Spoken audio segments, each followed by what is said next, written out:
Hey there, I'm Sabrina, and I have an incredible story to share. My husband Austin and I met 5 years ago at a charity event.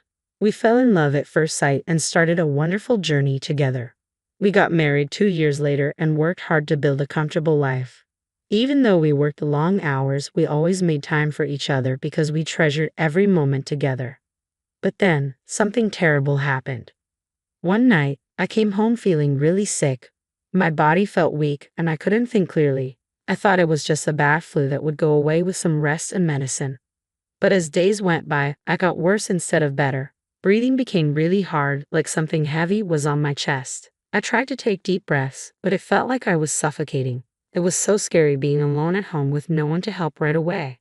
I managed to call Austin, even though my hands were shaking. "Baby, it's me. I need you to listen. I'm really scared. I'm not feeling well." "Darling, what's going on?" "I don't know. I can't breathe. I feel so weak and alone." "Stay calm. I'm on my way. Just lie down and try to take slow breaths. You're strong, and I believe in you. Help is coming." "I'm trying, but it's getting harder. Please hurry." "You're not alone. I'm doing everything I can to get there quickly. You need to stay strong for me. Take slow breaths and try to relax. Help is on its way, I promise." "Baby, I love you. Please don't let me go. I don't want to leave you." "Don't talk like that. You're going to be okay. Just keep holding on. I love you too, and I need you here with me. We'll get through this together, I promise. Just keep fighting." Austin didn't waste any time. He asked his friend to call an ambulance and rushed to get help. Every breath I took felt like it could be my last, and time seemed to slip away. Finally, after what felt like forever, I heard banging on my door. I was so weak that I could barely move, but I knew help had arrived. I let myself drift into darkness, hoping that the doctors and nurses would save me. It was such a scary moment, lying there, not knowing if I would survive. When I woke up, I found myself in a hospital room surrounded by white walls and the beeping of machines. To my relief, Austin was there, his eyes bloodshot from crying. "Austin, I'm so glad you're here. What happened? What did the doctor say?" "I'm always here, my love. The doctors are still doing tests to figure out what's wrong. They gave you medicine to help with the fever, but they need more time to find out the exact problem. I'm so scared. I don't know how much longer I can handle this. What if it's something really serious?" "I know you're scared, love, but we have to stay strong and patient. The doctors are doing everything they can to figure out what's happening. We need to trust them and their knowledge. It's just not knowing what's wrong that's really hard. I don't want this to be life-threatening. I just want to be healthy again." "I want that too, my love. Remember, we're in this together. No matter what the doctors find, we'll face it together. I'll be right here supporting you through it all." "Thank you, baby." Days passed, and dread and hopelessness engulfed me. Austin wasn't allowed to be in the same room with me because they weren't sure of my condition. Nevertheless, he called me every morning and evening, faithfully checking on me. But the fear of the unknown weighed heavy on my heart, and I felt isolated. Finally, on the fourth day, the doctor approached me with a diagnosis. "Doctor, please tell me what's wrong with me. Did you find out what it is? The test results are back, and we have a diagnosis for you. It appears that you have contracted a rare form of tuberculosis." "Tuberculosis? Does that mean I'm going to die?" "No, Sabrina. Please stay calm. We caught it at the right moment, and there is a cure. With the right medication, we can treat it successfully." "Oh, thank goodness. So it can be cured?" "Yes, after 3 weeks of taking the medication, you will no longer be contagious.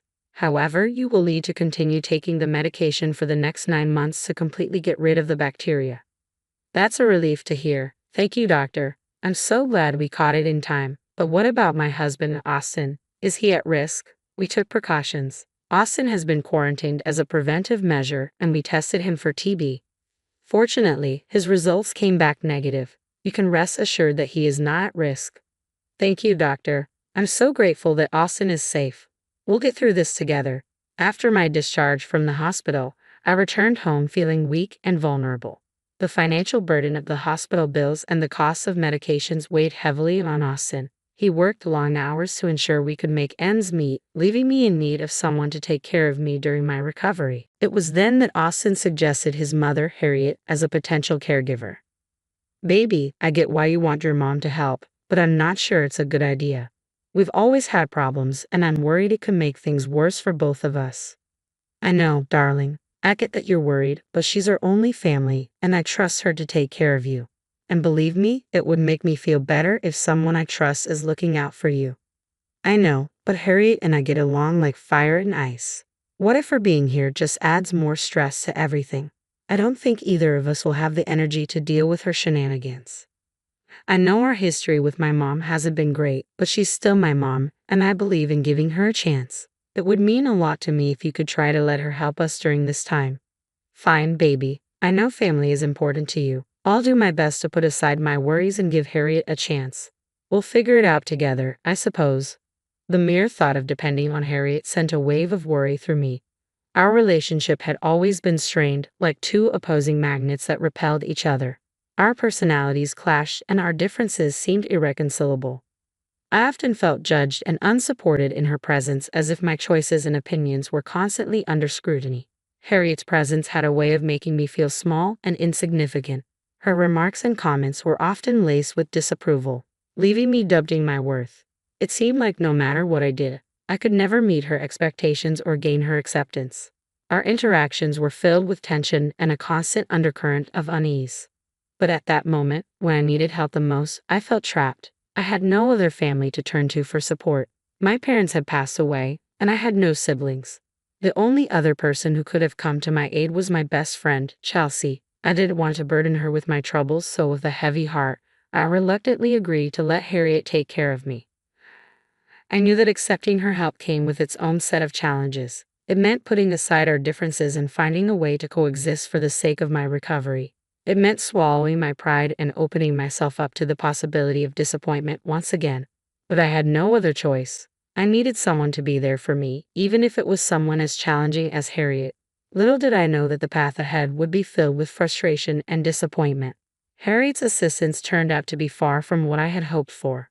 Instead of providing the care and support I desperately needed, she seemed disinterested and negligent. I found myself navigating my recovery largely on my own, struggling to perform simple tasks while feeling utterly alone. Each day became a battle against my weakened body and the emotional toll of feeling abandoned by the person who was supposed to take care of me. I kept my silence, not wanting to burden Austin further with the added stress of our strained relationship. It was a lonely and disheartening time as I longed for compassion and understanding that seemed beyond Harriet's reach.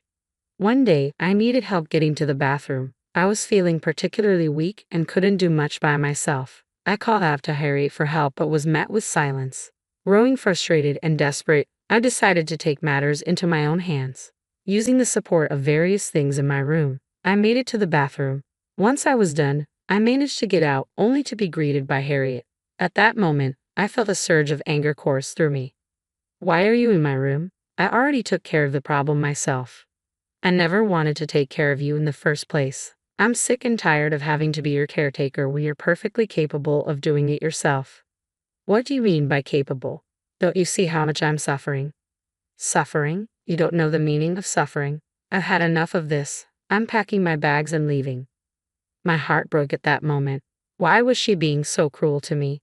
Couldn't she see how much I was suffering? I couldn't bring myself to say anything because I was still reeling from the shock of her words. I tried to protest, but my legs gave out from under me. She just looked at me with disdain and, instead of offering aid, Harriet abandoned me, leaving me there. I lay on the cold, hard floor, sobbing uncontrollably, my heart shattered.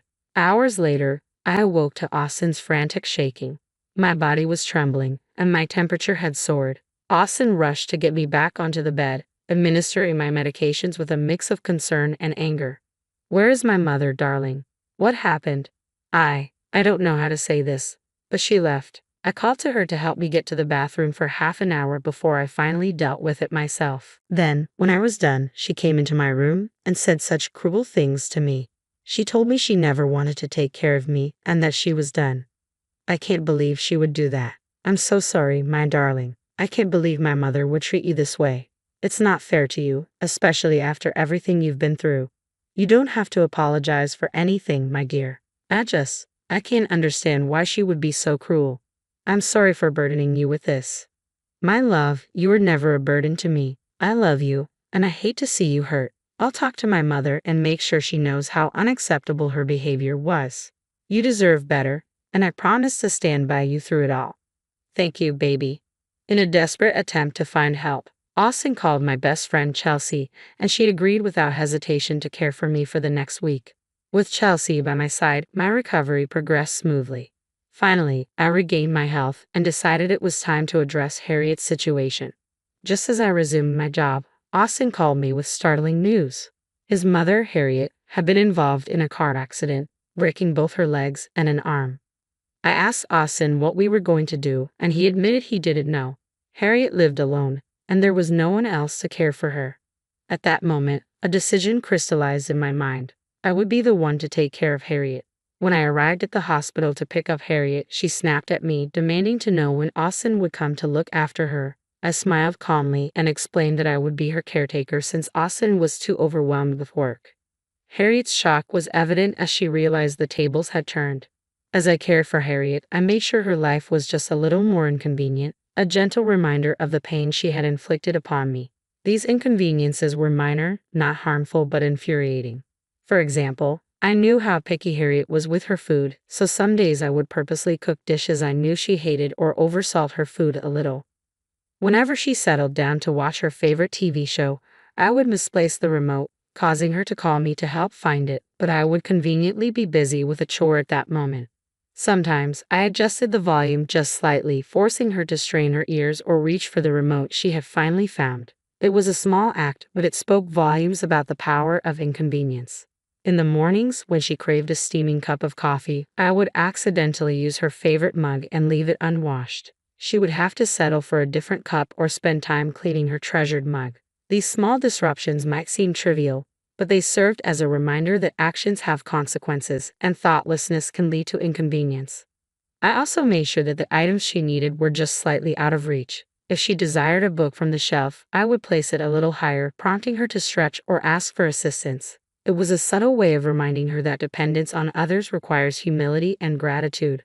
While these actions may have seemed petty, they allowed me to regain a sense of power and control. It allowed me to assert myself and emphasize the importance of compassion and understanding in our interactions. Harriet began to experience firsthand the frustration she had subjected me to during my illness, and perhaps she started to understand the consequences of her behavior. Through these subtle inconveniences, I hope to create an environment where Harriet could reflect on her actions and recognize the value of empathy. I wanted her to realize that it is our responsibility to treat others with kindness, especially when they are vulnerable or in need. As the weeks turned into months, Harriet's physical injuries began to heal. But something unexpected happened. Instead of showing any growth or empathy, she began to display entitlement and dissatisfaction with the care I provided. She called Austin, complaining that I wasn't taking good care of her. Concerned by his mother's complaints, Austin came over that night and asked her what was going on. "Mom, I heard you've been complaining about Sabrina not taking good care of you. What's going on?" "Austin, let me tell you, she's been doing a terrible job. I can't believe I have to rely on her. She's been so neglectful." "Well, I understand you're frustrated, but let's not forget how you treated Sabrina when she needed you. She stepped up to care for you despite your differences. She showed compassion and support even though it wasn't easy for her." "Well, she should have done better. I don't see why I have to be grateful for her help. You should have done better for her too. With the way you treated her, I'm surprised she didn't cause you any harm. A little neglect from her is better than her abandoning you, isn't it?" I didn't realize. It's time to acknowledge Sabrina's efforts and be grateful for what she did for you. If you're going to be disrespectful and unappreciative, then maybe you should find help on your own, just like you made us do for Sabrina. With that, Harriet scoffed and turned her head away, throwing a tantrum like a child. While Austin may have entertained it earlier, he got sick of always playing to his mother's demands. He grabbed my hand, walked out the door, and drove us back home. While I didn't expect Austin to stand up for me, I was beyond grateful that he did. It felt good to have the man I love reciprocate his love for me in such an obvious manner. In the days that followed, Harriet's absence became palpable. She didn't reach out to us, and we didn't make any attempts to contact her either. We wanted to give her space to reflect on her actions and determine if she was truly ready to change. Through a chance encounter with one of Harriet's neighbors, Austin learned that she had hired someone to assist her. However, it became apparent that the hired help was treating her in the same dismissive and neglectful manner that Harriet had treated me. Austin and I learned of this with a mix of disappointment and understanding. We had hoped that their experiences would have opened Harriet's eyes to the importance of compassion and empathy, but it became evident that true transformation is a personal journey that cannot be forced upon someone. In the end, we made the conscious decision not to intervene.